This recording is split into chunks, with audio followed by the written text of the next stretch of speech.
നമസ്കാരം R P. പശ്ചിമേഷ്യയിൽ യുദ്ധം തുടർന്നു പോയിക്കൊണ്ടിരിക്കുകയാണ്. ഒരാഴ്ചയോടുകൂടി ഈ യുദ്ധം അവസാനിക്കും എന്ന് പറഞ്ഞു തുടങ്ങിയ യുദ്ധമാണ്. ഒരു മാസം കഴിഞ്ഞു. ഏകദേശം 34 ബില്യണിലധികം ഈ യുദ്ധത്തിന് വേണ്ടി ചിലവാക്കപ്പെട്ടിട്ടുണ്ട്. എന്തായാലും കാര്യങ്ങൾ ഇങ്ങനെ പോകുന്നതിനിടയിലാണ് ഇപ്പോൾ ഇറാനിൽ IRGCയും അവിടുത്തെ ഭരണകൂടവും തമ്മിലുള്ള ഒരു തർക്കവും അവിടെ ഒരു സൈനിക അട്ടിമറി നടന്നു എന്നുള്ള തരത്തിലുള്ള വാർത്തകളാണ് ഇപ്പോൾ ലഭ്യമാകുന്നത്. അതോടൊപ്പം തന്നെ അവിടുത്തെ പ്രസിഡന്റ് കൊല്ലപ്പെട്ടു എന്ന് പോലും ചില വാർത്തകൾ പറയുന്നുണ്ട്. മസൂദ് പെഷഷ്കിയാൻ കൊല്ലപ്പെട്ടു എന്ന തരത്തിലുള്ള വാർത്തകൾ പോലും പറയുന്നുണ്ട്. എന്തായാലും ഈ തരത്തിൽ കാര്യങ്ങൾ മുന്നോട്ട് പോകുമ്പോൾ എന്താണ് ഇപ്പോൾ ആർപിക്ക് തോന്നുന്നതുമായി? അല്ല, തീർച്ചയായിട്ടും ആ ഒരു വിഷയത്തിലേക്ക് വരുന്നതിന് മുമ്പ് ഹരിയാണല്ലോ ഇതിൻ്റെ വാർത്തകൾ നിരന്തരം ഇങ്ങനെ നോക്കിക്കൊണ്ടിരിക്കുന്നത്. അപ്പോൾ ഇപ്പോഴത്തെ അവസാനത്തെ ഒരു ലേറ്റസ്റ്റ്, അതായത് എന്താണ് യുദ്ധമുഖത്ത് നടക്കുന്നത് എന്നൊന്ന് പറഞ്ഞു കഴിഞ്ഞാൽ അത് പ്രേക്ഷകരുമായിട്ട് പങ്കുവച്ച ശേഷം നമുക്ക് ആ ഒരു വിഷയത്തിലേക്ക് പോകാമെന്ന് തോന്നുന്നു, അല്ലേ? ഇപ്പം എന്താണ് നടക്കുന്നത്? ഇപ്പം എന്താ അവിടെ സംഭവിക്കുന്നത്? ഇറാനിനെ സംബന്ധിച്ചിടത്തോളം ആണെങ്കിൽ അവിടെ IRGC ഇപ്പോൾ പാകിസ്ഥാനിലേക്ക് പട്ടാളം പോലെ തന്നെ അവർക്ക് പ്രത്യേകിച്ച് ബിസിനസ് ഉണ്ട്. ബാങ്കിങ് മേഖലയിൽ, അതോടൊപ്പം തന്നെ റിയൽ എസ്റ്റേറ്റ്, അങ്ങനെ പല ബിസിനസ്സുകളും ഇവർക്കുണ്ട്. അതുകൊണ്ട് തന്നെ വളരെ സമ്പന്നമാണ് IRGC ആദ്യകാലം മുതൽ തന്നെ. അതായത് 1970 IRGC എന്ന് പറയുന്നത് ഇറാനിയൻ റിപ്പബ്ലിക് ഗാർഡ്, അല്ലേ? ഇറാൻ റിപ്പബ്ലിക്, ഇറാന്റെ പട്ടാളം. അതെ. അപ്പം ഇവരുടെ ഈ സമാന്തര പട്ടാളം 1979 മുതൽ തന്നെ ഇറാൻ്റെ ഭരണകൂടം പിടിച്ചടക്കുവാൻ വേണ്ടിയിട്ടുള്ള ചെറിയ ചില ശ്രമങ്ങൾ നടത്തിയിട്ടുണ്ട്. പക്ഷേ അവിടെ അന്ന് ഒരു സുപ്രീം ലീഡർ ആയത്തുള്ള അലി ഖമൈനി വളരെ ശക്തമായി നിലനിൽക്കുന്നത് കൊണ്ട് തന്നെ അവർക്ക് കാര്യമായി ഒന്നും ചെയ്യുവാനായിട്ട് സാധിച്ചില്ല എന്നുള്ളതാണ് അവരുടെ ഒരു വലിയ പരാജയം. ആയത്തുള്ള അലി ഖമൈനി വധിക്കപ്പെട്ടതിന് ശേഷം അദ്ദേഹത്തിൻ്റെ മകൻ മുജ്തബ ഖമനായി അധികാരത്തിൽ ഏറ്റെടുത്തതിന് ശേഷം അവിടെ അധികാരത്തിലിരിക്കുവാനായിട്ട് ഖമനായിക്ക് സാധിച്ചില്ല. അദ്ദേഹം കോമ സ്റ്റേജിലാണ് എന്നൊക്കെ ഉള്ള കാര്യങ്ങൾ പറയപ്പെടുന്നു. അവിടെ അദ്ദേഹത്തെ സറൗണ്ട് ചെയ്ത് നിൽക്കുന്നത് IRGC ആണ്. പ്രത്യേകിച്ചുള്ള വിവരങ്ങളോ മറ്റു കാര്യങ്ങളോ ഒന്നും തന്നെ IRGC കൊടുക്കുന്നില്ല. ഇവർ നൽകുന്ന വിവരങ്ങൾ ഇതുമായി ബന്ധപ്പെട്ട് മറ്റ് കാര്യങ്ങളൊന്നും എത്തിക്കുന്ന ഒരു സാഹചര്യമില്ല. അതായത് IRGC അവിടുത്തെ ഭരണം കീഴടക്കി ഒരു സാഹചര്യമാണ് ഇപ്പോൾ ഇറാനിലുള്ളത്. അതോടൊപ്പം തന്നെ പുതിയ അവിടുത്തെ ഒരു ഇൻ്റലിജൻസ് മിനിസ്റ്ററിനെ പ്രസിഡന്റ് അപ്പോയിൻ്റ് ചെയ്യാൻ ശ്രമിച്ചപ്പോഴാണ് IRGC പ്രധാനമായും എതിർക്കുകയും ആ അപ്പോയിൻമെൻറ്റ് ക്യാൻസൽ ചെയ്യുന്ന ഒരു സാഹചര്യം പോലും ഉണ്ടായിട്ടുണ്ട്.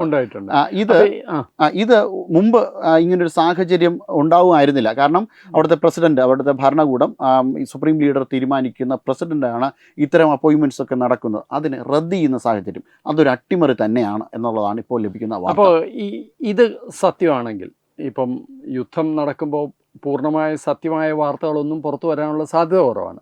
പക്ഷേ ഇപ്പോൾ ഹരി പറഞ്ഞു വെച്ച ഈ ഒരു കാര്യം സത്യമാണെങ്കിൽ IRGC എന്ന് പറയുന്ന ഇറാനിയൻ റോയൽ ഗാർഡ്സ് അവരുടെ പട്ടാളമാണ്. ആ പട്ടാളം ഒരു അട്ടിമറിക്ക് ശ്രമിക്കുകയും അവിടുത്തെ ഭരണകൂടത്തെ, സിവിലിയൻ ഭരണകർത്താക്കളെ, മത നേതാക്കളെ അവരെ തടഞ്ഞു വെക്കുകയും ചെയ്തിട്ടുണ്ടെങ്കിൽ ഒരു വലിയ ചോദ്യത്തിന് ഉത്തരം കിട്ടുന്നുണ്ട്. ആ ചോദ്യം എന്താണെന്ന് വെച്ച് കഴിഞ്ഞാൽ, എന്തിനു വേണ്ടിയാണ് പ്രസിഡന്റ് ട്രംപ് കാത്തിരിക്കുന്നത്? ശരിക്കും പറഞ്ഞു കഴിഞ്ഞാൽ ട്രംപ് ഒരു വലിയ കുളത്തിലേക്ക് എടുത്ത് ചാടിയിരിക്കുക. ഇയാൾക്ക് രക്ഷപ്പെടാൻ നിവൃത്തിയില്ല. ഇദ്ദേഹം ആദ്യം വിചാരിച്ചത് നമ്മളിങ്ങനെ ഒരു യുദ്ധമൊക്കെ നടത്തുമ്പോൾ ഇറാനുള്ളിൽ നിന്ന് വലിയൊരു അട്ടിമറി ശ്രമം ഉണ്ടാകും, ജനങ്ങൾ ഇളകും. കാരണം ജനങ്ങൾ തെരുവിൽ ഇളകിയത് നമ്മൾ ജനുവരി വരെ കണ്ടതാണ്. പക്ഷേ ഇറാനിയൻ ഭരണകൂടം, മതഭരണകൂടം അതിനെ ശക്തമായിട്ട് അടിച്ചമർത്തിയതുകൊണ്ട് 30-35 പേരെ കൊന്നതുകൊണ്ട് ഇനിയിപ്പോൾ പുറത്തിറങ്ങാൻ ആളില്ല, അല്ലെങ്കിൽ ഇറങ്ങാനുള്ളവർക്ക് പേടിയുമാണ്. അതുകൊണ്ട് അത് നടക്കുന്നില്ല എന്ന് മനസ്സിലായി. പിന്നെ എന്തിനാണ് ട്രംപ് കാത്തിരിക്കുന്നത്? ട്രംപ് കാത്തിരിക്കുന്നത് ഈ ഒരു അട്ടിമറിക്ക് വേണ്ടിയാണ്. ഇങ്ങനെ ഒരു അട്ടിമറി നടക്കുമെന്ന് ഒരുപക്ഷെ CIA അദ്ദേഹത്തെ ബോധ്യപ്പെടുത്തിയിട്ടുണ്ടാവും. അപ്പോൾ അതിനു വേണ്ടിയാണ് കാത്തിരിക്കുന്നതെന്ന് വേണമെങ്കിൽ കരുതാം, അല്ലേ? തീർച്ചയായും. കാരണം ട്രംപിന് ഇതുമായി ബന്ധപ്പെട്ട CIA അവരുടെ ഇൻ്റലിജൻസ് കൃത്യമായിട്ടുള്ള വിവരങ്ങൾ കൊടുത്തിട്ടുണ്ട് എന്നാണ് നമുക്ക് ഇപ്പോൾ അറിയാൻ കഴിയുന്നത്. അതായത് ഇത് വളരെ മാരകമായ രീതിയിലാണ് ഇറാൻ ഏത് സമയത്തും ചിഹ്ന ഭിന്നമാകപ്പെടാം എന്നുള്ള. അപ്പോൾ യഥാർത്ഥത്തിൽ ഈ ട്രംപ് ഓരോന്ന് പറഞ്ഞ്, അതായത് പരസ്പര വിരുദ്ധമായ കാര്യങ്ങളാണ് അദ്ദേഹം പറയുന്നത്. അദ്ദേഹം ഇങ്ങനെ പലതും പറഞ്ഞ് സമയം നീട്ടി എടുക്കുകയാണെന്നാണ് എനിക്ക് തോന്നുന്നത്. ഇപ്പോൾ ആദ്യം പറഞ്ഞ ഹോർമൂസ് കടലിടുക്കിൻ്റെ പേരിലാണ് യുദ്ധം നടക്കുന്നത്, അത് തുറന്നു കിട്ടണം. ആ കടലിടുക്ക് ഈ യുദ്ധത്തിന് മുമ്പ് തുറന്നു കിടന്നതാണ്. പിന്നെ ഒരു യുദ്ധം ഉണ്ടാക്കി അത് അടപ്പിച്ചിട്ട് വീണ്ടും തുറക്കാൻ വേണ്ടിയിട്ടാണോ? അല്ല. അപ്പോൾ ഇതുപോലെയുള്ള വിഡ്ഢിത്തങ്ങളാണ് ഇദ്ദേഹം പറഞ്ഞുകൊണ്ടിരിക്കുന്നത്. അപ്പോൾ ഇതൊന്നുമല്ല കാരണം. ഇങ്ങനെ നീട്ടി വെച്ച് എവിടെയെങ്കിലും വെച്ച് ഇറാനിലെ മതഭരണകൂടം താഴെ വീഴുമെന്ന് ഒരുപക്ഷെ ഇദ്ദേഹം പ്രതീക്ഷിക്കുന്നുണ്ടാവും. പുതിയ ഭരണകർത്താക്കളുമായിട്ട് എത്രയും പെട്ടെന്ന് സന്ധി ഉണ്ടാക്കാൻ സാധിക്കുമെന്നും ട്രംപ് പ്രതീക്ഷിക്കുന്നുണ്ടാവും. എന്തായാലും ഒരു കാര്യം വളരെ സത്യമാണ്. നേരത്തെ പറഞ്ഞ പോലെ ഈ പ്രതിസന്ധിയുടെ തുടക്കത്തിൽ തന്നെ ഇറാൻ ഭരണകൂടത്തിനുള്ളിൽ വലിയ തോതിൽ അഭിപ്രായ വ്യത്യാസങ്ങളുണ്ട്. മിതവാദികളുണ്ട്, അതേപോലെ തീവ്രവാദികളുമുണ്ട്. ഈ മിതവാദികളായിട്ടുള്ള ഇപ്പോൾ പ്രസിഡൻറ്റിൻ്റെ കാര്യമൊക്കെ പറഞ്ഞ് അദ്ദേഹമാണ് ആദ്യം ക്ഷമ ചോദിച്ചതും അതിന് പിന്നാലെ വീണ്ടും ഗൾഫ് രാജ്യങ്ങൾ ആക്രമിക്കപ്പെട്ടതും. അപ്പോൾ തീർച്ചയായിട്ടും ഇതിൻ്റെ പിന്നിൽ ഇവർ തമ്മിലൊരു അടി അല്ലെങ്കിൽ അവർ തമ്മിലൊരു വലിയ അഭിപ്രായ വ്യത്യാസമുണ്ട്. ആ അഭിപ്രായ വ്യത്യാസം മുതലെടുക്കാനുള്ള ശ്രമമായിരിക്കും ട്രംപ് നടത്തുന്നത്. എന്തായാലും ട്രംപ് നൽകുന്ന സൂചനകൾ അല്ലെങ്കിൽ അദ്ദേഹത്തിൻ്റെ പ്രസ്താവനകൾ പൂർണ്ണമായിട്ട് ലോകത്തെ ഒരു കൺഫ്യൂഷനിലാക്കിയിട്ടുണ്ട്. ഒന്ന് പറയുന്നതല്ല അടുത്ത നിമിഷം പറയുന്നത്.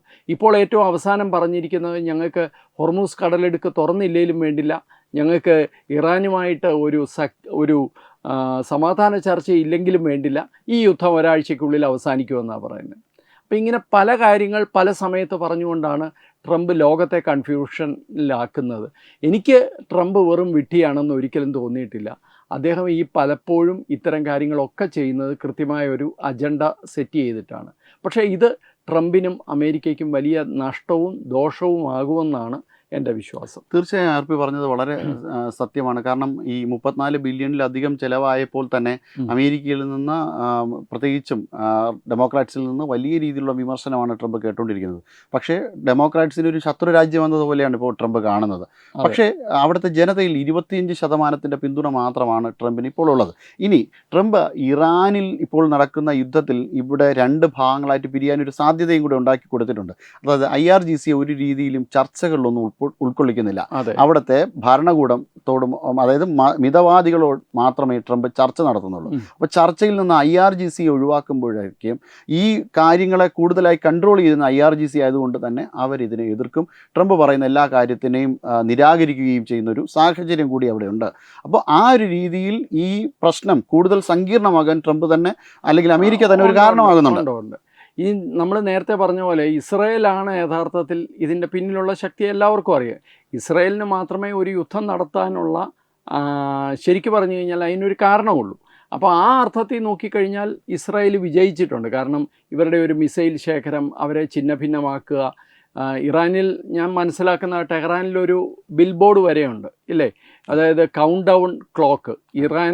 ഇസ്രായേലിനെ നശിപ്പിക്കാനുള്ള ഒരു കൗണ്ട് ഡൗൺ ക്ലോക്ക് ഉണ്ടെന്നാണ് പറയുന്നത്. അപ്പോൾ ഇതെല്ലാം വെച്ച് നോക്കിക്കഴിഞ്ഞാൽ ഇസ്രായേലിന് ഒരു കാരണമുണ്ട്. ആ കാരണത്തിൽ ഇസ്രായേൽ ഒരു ശത്രുരാജ്യം എന്ന നിലയിൽ ഇറാനെ വളരെയധികം ക്ഷീണിപ്പിക്കാൻ അമേരിക്കയുടെ തോളത്തിരുന്ന് വെടിവെച്ച് ഇസ്രായേലിന് സാധിച്ചിട്ടുണ്ട്. അതിനപ്പുറം ആർക്കും ഈ യുദ്ധത്തിൽ ഒരു വിജയമോ ഒരു പോസിറ്റീവായിട്ടുള്ള കാര്യങ്ങളോ അവകാശപ്പെടാനില്ലാത്ത അവസ്ഥയാണ്. മറിച്ച് ദുരിതം എല്ലാവർക്കും ഉണ്ടായിട്ടുമുണ്ട്. ഇന്നലെ ഒരു നിർണായകമായ സംഭവം യുദ്ധവുമായി ബന്ധപ്പെടുത്തി ഉണ്ടായത് ഇസ്ഫഹാൻ മേഖലയിലാണ്. ഇറാൻ്റെ ഏറ്റവും നിർണായകമായ അവരുടെ യുറേനിയം ശേഖരം കാത്തു സൂക്ഷിച്ചിരിക്കുന്നത്. യുറേനിയം സമ്പുഷ്ടീകരണം നടത്തിയത് ഈ മേഖലയിലാണ്. ആ മേഖലയിലേക്ക് ഇസ്രായേലിൻ്റെ ഭാഗത്ത് വളരെ ശക്തമായ ആക്രമണം ഉണ്ടാകുകയും അത് അപ്പാടെ കത്തിത്തീരുന്ന ഒരു പുക പടലമായി അത് മാറുകയും ചെയ്യുന്ന ഒരു സാഹചര്യം അവിടെ ഉണ്ടായിട്ടുണ്ട്. ഇത് വളരെ നിർണായകമായൊരു സംഭവമാണ്. കാരണം ഇറാൻ കാത്തു സൂക്ഷിച്ച ഇറാൻ്റെ ഏറ്റവും അമൂല്യമായ നിധിയാണ് ഇസ്രായേൽ കത്തിച്ച് കളഞ്ഞത് എന്നുള്ളതാണ്. ഈ സമ്പുഷ്ടീകരണം പൂർത്തിയായി കഴിഞ്ഞാൽ ഞങ്ങളുടെ ടാർഗറ്റ് ഇസ്രായേലാണ് എന്ന് അവർ എപ്പോഴും പറയുന്നു. അതെ, അവരുടെ ആ ടാർഗറ്റ്, അവരുടെ ലക്ഷ്യം തന്നെയാണ് ഇസ്രായേൽ. അതുകൊണ്ടാണ് ഞാൻ പറഞ്ഞത് ഇതിൽ വിജയിച്ചിട്ടുള്ള ഏകരാഷ്ട്രം ഇസ്രായേലാണ്, ബാക്കി എല്ലാവർക്കും ദുരിതമാണ്. ഇത് ഭയങ്കരമായി ലോകത്തെ ബാധിക്കും എന്നുള്ള കാര്യത്തിലും യാതൊരു സംശയവുമില്ല. തീർച്ചയായിട്ടും ആർപി പറഞ്ഞത് ഇക്കാര്യം വളരെയധികം ശരിയാണ്. യുദ്ധം അവസാനിച്ചാൽ കൂടിയും ഇതിൻ്റെ ഒരു നഷ്ടം ലോകത്തിന് ഈ ഒരു യുദ്ധം ഇപ്പോൾ നാളെ അവസാനിക്കുന്നതെന്ന് വെക്കുക, അല്ലെങ്കിൽ അടുത്ത ആഴ്ച അവസാനിക്കുന്നതെന്ന് വെക്കുക.